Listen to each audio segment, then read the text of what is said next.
कष्टकारी पितृदोष। कैसे पहचाने पितरों की नाराजगी? रूठे हुए पितरों को कैसे मनाएं? पितृदोष की पीड़ा से कैसे पाएं राहत? देखिए सिर्फ धर्म ज्ञान पर। नमस्कार, धर्म ज्ञान के दर्शकों का स्वागत है। हमेशा की तरह मैं हूं आपके साथ कविता राणा।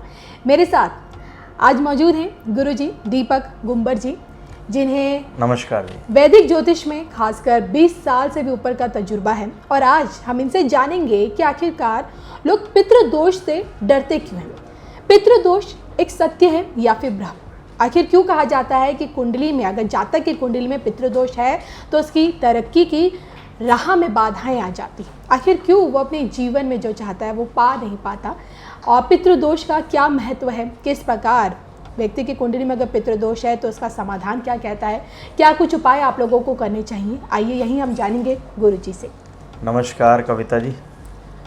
तो गुरुजी, सबसे पहले धर्म ज्ञान पे आपका ये पहला वीडियो है, तो मैं चाहती हूँ पहले आप हमारे दर्शकों को ये बताइए कि पितृदोष का मतलब क्या होता है। लोग जानते तो हैं कि पितृदोष है, तमाम ज्योतिषाचार्य पंडित लोग बताते हैं पितृदोष, लेकिन इसे हम समझे कैसे?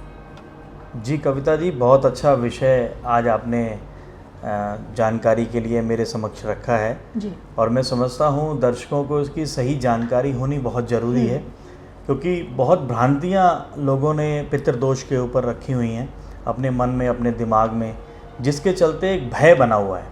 और कई बार तो हमें यही पता नहीं होता कि हमारी कुंडली में वास्तव में पितृदोष है या उसका कहीं से खंडन हो रहा है, या हमें किसी अच्छे ग्रहों का फल पितृदोष के फल को निष्फल कर रहा है। तो ज्योतिष शास्त्र में पितृदोष का बहुत अधिक महत्व बताया गया है। पितृदोष से जातक को धन का अभाव, मानहानि, मानसिक परेशानी, गृह कलेश आदि अनेक कठिनाइयों का सामना करना पड़ता है।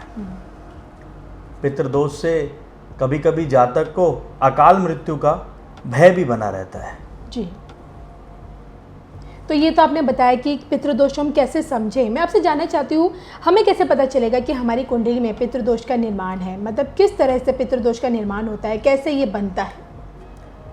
कविता जी, जातक के जन्मांग चक्र में 9th हाउस से पितृदोष को देखा जाता है। जी। 9th हाउस और चंद्रमा से 9th हाउस, जो चंद्रमा से 9th हाउस बनेगा और जो जन्मांग चक्र का 9th हाउस है, अगर वो किसी तरह से पीड़ित है, उसमें यदि राहु या केतु का आगमन हुआ है और या सूर्य और चंद्रमा राहु केतु के साथ युति बनाकर बैठे हैं, तो पितृदोष का निर्माण होता है। और भी कई सारी परिस्थितियां हैं जिसमें आप देखते हैं कि कुंडली में पितृदोष बनता है। जैसे कि अगर आप देखें कि 9वें भाव में राहु और चंद्रमा की युति हो गई, 9वें भाव में राहु और सूर्य की युति हो गई, वास्तव में ये एक ग्रहण दोष कहलाता है, लेकिन यहाँ पर पितृदोष की भी संज्ञा इसे दी जाती है। पंचमेश या नवमेश यानी कि 5th हाउस का मालिक और 9th हाउस का मालिक यदि अपनी नीच राशि में स्थित हो तो भी पितृदोष का निर्माण होता है। और पितृदोष यहाँ पर जातक को पंचमेश और नवमेश या राहु और केतु के पीड़ित होने से पितृदोष ज़्यादा अधिक नुकसान यहाँ पर देखने को जातक को मिलता है। जातक को मानसिक तनाव बहुत ज़्यादा रहता है, जातक परेशानियों में घिरा रहता है, गृह कलेश बहुत होता है, और उसको स्वप्न में कभी सांप का दिखना, कभी उसको मृत्यु का दिखना, इस तरह के दोष उसके दिमाग में अप एंड डाउन चलती रहती है। जी। अगर और बात करें तो जन्म कुंडली में 1st house, 2nd house, 4th house, 5th house, 7th house, 9th house और 10th हाउस, प्रथम, द्वितीय, चतुर्थ, पंचम, सप्तम, नवम और दशम, यदि इन भावों में सूर्य राहु और सूर्य शनि का योग बन जाए तो भी पितृदोष के समतुल्य ही जातक को कष्ट भुगतना पड़ता है। जी। यदि राहु के नक्षत्र आद्रा, स्वाति, शतमिषा और केतु के नक्षत्र अश्विनी, मघा और मूल, इन नक्षत्रों में भी यदि सूर्य और चंद्रमा आ जाएं तो भी जातक को पितृदोष का प्रभाव बढ़ जाता है। मतलब नवमेश और पंचमेश से तो बनेगा ही बनेगा। यदि ऐसा नक्षत्रों में भी सूर्य और चंद्रमा का योग बन जाए, सूर्य और चंद्रमा सेम राहु और केतु के नक्षत्रों में चले जाएं, तो भी ये योग का प्रबल प्रभाव देखने को मिलता है, योग बढ़ जाता है। लाल किताब के दृष्टिकोण से यदि शुक्र, बुध अथवा राहु में से कोई एक ग्रह, कोई दो ग्रह या तीनों ग्रह second house, fifth house, ninth house या 12th हाउस भाव में चले जाएं, तो भी जातक के जीवन में पितृदोष का प्रभाव देखा जाता है जी। ऐसा लाल किताब का मानना है। वैदिक ज्योतिष में तो नवम और पंचमेश को ही ज़्यादा पितृदोष में देखा जाता है। रेड बुक में इस तरह से शुक्र, बुध और राहु को देखा जाता है जी। यदि राहु केतु सूर्य के साथ नवम भाव में 10 अंशों से कम हो जाए, अगर उनकी डिग्रीज जो है 10 अंशों से कम हो जाए, तो भी पितृदोष का प्रभाव और अधिक बढ़ जाता है जी। तो ये अलग अलग तरीके हैं जो आपने बताया कि किस प्रकार से कुंडली में किस भाव में बैठा कौन सा ग्रह पितृदोष बनाता है, ये आपने हमारे दर्शकों को बताया, मुझे समझाने की कोशिश की। मैं आपसे जानना चाहती हूँ, जैसे पता चलता है कुंडली के माध्यम से कि व्यक्ति की कुंडली में पितृदोष बना हुआ है, लोग इसके किस प्रकार से इसका समाधान क्या कहता है, किस प्रकार से व्यक्ति की कुंडली में अगर पितृदोष है तो क्या उससे छुटकारा पाया जा सकता है? पहले मैं ये जानना चाहती हूँ, क्योंकि कई लोगों का कहना है कि नहीं, ये आजीवन आपके जीवन पे लगा रहेगा, आप इससे छुटकारा नहीं पा सकते हैं, भले आप इसके कितने उपाय कर लीजिए, कितने समाधान कर लीजिए, क्या ऐसा कुछ है? जी कविता जी, ऐसा नहीं है कि हम पितृदोष से छुटकारा नहीं पा सकते। बहुत ही सरल और सटीक उपायों के माध्यम से हम इस प्रभाव को निष्फल कर सकते हैं जी। मैं आपके माध्यम से ये दर्शकों को बताना चाहता हूँ कि ऐसा नहीं मैं कहूँगा कि पितृदोष समाप्त हो गया। अच्छा, समाप्त नहीं होगा? समाप्त तो कभी भी नहीं होगा। अगर आपके जन्मांग चक्र में पितृदोष बना है तो उसका फल आपको भुगतना पड़ेगा। लेकिन यदि आप कुछ सरल और सटीक उपायों को करते रहेंगे यदा कदा, तो आपको पितृदोष निष्फल हो जाएगा, उसका बुरा प्रभाव आपके जीवन पर नहीं पड़ेगा। गुरुजी, मैं चाहती हूँ आप वो तमाम जो सरल उपाय हैं जो हमारे दर्शक भी कर सकते हैं, क्या वो सरल उपाय हैं पितृदोष के निवारण के लिए? जी हाँ, बिल्कुल। एक बहुत ही आसान उपाय है कि आप सोमावती अमावस्या, जो सोमवार की अमावस्या होती है, अभी पीछे आपने देखा सोमावती अमावस्या थी, तो आप सोमावती अमावस्या के दिन पीपल के पेड़ के पास जाएं जी, और एक जनेऊ पीपल के पेड़ के चारों ओर घुमाकर बांध दें। एक दिया जलाएं और कुछ मीठा भी पीपल के पेड़ के नीचे रख दें और विष्णु भगवान का स्मरण करते हुए वो जनेऊ आपने बांधना है, विष्णु भगवान की आराधना करनी है और ओम नमो भगवते वासुदेवाय नमः का जाप कर कर आप पीपल के चारों ओर जो है परिक्रमा करें। 108 बार आपको ये परिक्रमा करनी है। ये सिर्फ आप सोमावती अमावस्या पे करें तो आपको बहुत अच्छा लाभ मिलेगा। जर्नल आप रूटीन में अमावस्या में भी इसको कर सकते हैं। सोमावती अमावस्या में इसका 100 गुणित आपको इसका भाव मिलता है। इसका जो है पितृदोष के निवारण हेतु आपको इसको करना है। इसके अलावा कौन कौन से उपाय, क्योंकि ये तो खासकर मुझे लगता है सोमवती अमावस्या के दिन ही व्यक्ति कर सकता है?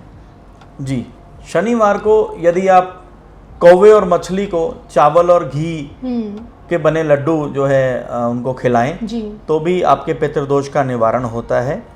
एक बहुत मेन उपाय मैं आपको इसमें बताना चाहता हूं कि सारा परिवार, जैसे मान लीजिए मेरा अरोड़ वंश है, तो मैं अपने पूरे अरोड़ वंश से, अपनी पूरी बिरादरी से, सब चाचा ताई वगैरह सब से 1-1 रुपये, 2-2 रुपये, 10-10 रुपये, 50-50 रुपये, जिसकी जितनी श्रद्धा है, मुझे अपने पूरे गोत्र से इकट्ठा करना चाहिए जी। और वो पैसा अमावस्या के दिन जाकर के किसी मंदिर में दान कर देना चाहिए जी। ऐसा करते रहने से भी आपके पूरे परिवार के ऊपर से पितृदोष शांति हो जाती है, आपको पितृदोष का निवारण बनता है। प्रतिवर्ष जातक को श्राद्ध पक्ष में अपने पूर्वजों को याद कर कर उनका श्राद्ध तर्पण करना चाहिए, ये भी बहुत आवश्यक है। यदि आपको अपने गुजर गए दिवंगत पूर्वजों की, बुजुर्गों की तिथि याद है तो बहुत अच्छा है। यदि आपको तिथि याद नहीं है तो पितृपक्ष में अमावस्या के दिन श्राद्ध तर्पण करना शुभ और अच्छा माना जाता है। जी। तो ये वो छोटे मोटे उपाय हैं जिसके द्वारा व्यक्ति पितृदोष से छुटकारा तो नहीं पा सकता है, लेकिन उसके जो दुष्प्रभाव है उसमें कमी ला सकता है, उन दुष्प्रभावों को कम कर सकता है। तो ये हमने देखे आज गुरुजी से पितृदोष के बारे में जानने की कोशिश की, और ऐसे में इस मामले में गुरुजी की सलाह क्या कहती है, आइए वो भी जान लेते हैं। कुछ और मैं अभी आपकी बात से आगे बढ़ता हुआ एक बात आपको और कहना चाहता हूँ कि जिस प्रकार ये भी देखा गया है कि कुछ पूर्वज जब हमारे साथ रहते हैं, जब हम उनके साथ अपना जीवन यापन कर रहे होते हैं, तो उनकी कुछ खाने पीने की चीज़ें, कुछ पहनने की, भोग वस्तुओं की जो उनकी अभिलाषा होती है, उसका भी दान पुण्य करने से भी हमारा पितृदोष जो है शांत हो जाता है। गायों को चारा दें प्रतिदिन, अगर हम पितृपक्ष में प्रतिदिन गायों को चारा दें, ऐसा करते रहें लगातार, तो हमारे सत्कर्मों से भी पितृदोष से हमें मुक्ति मिल जाती है, जो कि असहाय दोष से हमें बचा सकता है। पितृमास में यदि वृद्धाश्रम, कुष्ठाश्रम में जाकर के बुजुर्गों की और कुष्ठा रोगियों की सहायता की जाए, उन्हें कुछ खाने की सामग्री दी जाए, उनका सेवा किया जाए, तो उससे भी बहुत अधिक लाभ पितृपक्ष में आपको मिलता है। ऐसा लगातार करने से और जातक के जब कर्मों के हिसाब से उसको पितृदोष के प्रभाव में धीरे धीरे कमी आती रहती है, और धीरे धीरे ये ऐसा लगातार करने से इसके प्रभाव निष्फल हो जाते हैं जी। या अमावस्या के दिन आप अपने पितरों का ध्यान करते हुए पीपल पर कच्ची लस्सी, गंगा जल, काले तिल और चावल आदि चढ़ाएं और ओम पितरंभ नमः मंत्र का जाप 108 बार करें। इससे भी आपको पितृदोष से मुक्ति मिल सकती है। गुरुजी, तो आपने एक एक करके उपाय हमारे दर्शकों को बताए। मैं आपसे ये भी जानना चाहूँगी कि कई बार देखा जाता है कि जातक की कुंडली में पितृदोष का निर्माण नहीं हो रहा है, लेकिन वो अपने बुज़ुर्गों को जिस तरह से अपने अतीत में जिस तरह से बुज़ुर्गों को सताता है, पेरेंट्स को, अपने पूर्वजों को, उसके उपरांत उसके बाद उसे अपने लाइफ में परेशानियां देखनी पड़ती हैं, तो उसको लेकर अगर आप कुछ बताना चाहें तो। देखिए, इसमें मैं एक बात अवश्य कहना चाहूँगा कि जब आपके बुजुर्ग आपके घर में होते हैं, तो देखिए ये संसार तो सबको छोड़ना है, ये तो तय है, लेकिन यदि आप अपने बच्चों से अपने प्रति अच्छी अपेक्षा चाहते हैं, तो आपके अपने बुजुर्गों के लिए आपको अच्छी अपेक्षा रखनी पड़ेगी। आप जैसा अपने बुजुर्गों के साथ करेंगे तो वास्तव में वही सब कुछ आपके साथ रिपीट होने वाला है। बिल्कुल कैसेट एक रिवाइंड ही होनी है और कुछ नहीं होना। तो मैं यही कहूँगा कि अपने बुजुर्गों को जीते जी उनकी सुख सुविधाएं, उनकी मेडिसिन्स या उनका कुछ भी खाद्य सामग्री है, तो उन सब चीज़ों का भरपूर ध्यान रखा जाए, भरपूर उनकी सेवा करी जाए, उनके साथ कुछ समय बिताया जाए। बुजुर्ग आपकी वजह से उनकी आंखों में आंसू ना हो, इस चीज़ का आप भाव रखें कि यदि आप अपने बुजुर्गों को सताएंगे तो आपकी कुंडली में, आपके बच्चों की कुंडली में, आपके परिवार की कुंडली में आगामी ये पितृदोष लगातार दिखाई देने लग जाता है। कई बार अगर किसी जातक ने अपने परदादा को सताया हुआ है तो देखा जाता है कि 7-8 पीढ़ियों तक भी पितृदोष कुंडलियों में आ रहा है। ऐसा मैंने अपने तजर्बे में देखा है बहुत सारी कुंडलियों में कि जिसके दादा परदादा बहुत असहनीय मृत्यु को प्राप्त हुए, और बाकी की सभी कुंडलियों में जितने भी बच्चे उस परिवार में, उस कुंभ में जमते रहे, उस कुटुंब में जितने बच्चे पैदा हुए, सबकी कुंडलियों के अंदर पितृदोष देखा गया। तो मैं यही कहूँगा कि अब जीते जी अपने बुजुर्गों को, अपने भाई बहनों, माता पिता को जीते जी सम्मान दें। किसी ने खूब कहा भी है कि कभी प्यासे को पानी पिलाया नहीं, बाद अमृत पिलाने का क्या फ़ायदा, कभी गिरते हुए को उठाया नहीं, बाद आंसू बहाने का क्या फ़ायदा। बिल्कुल।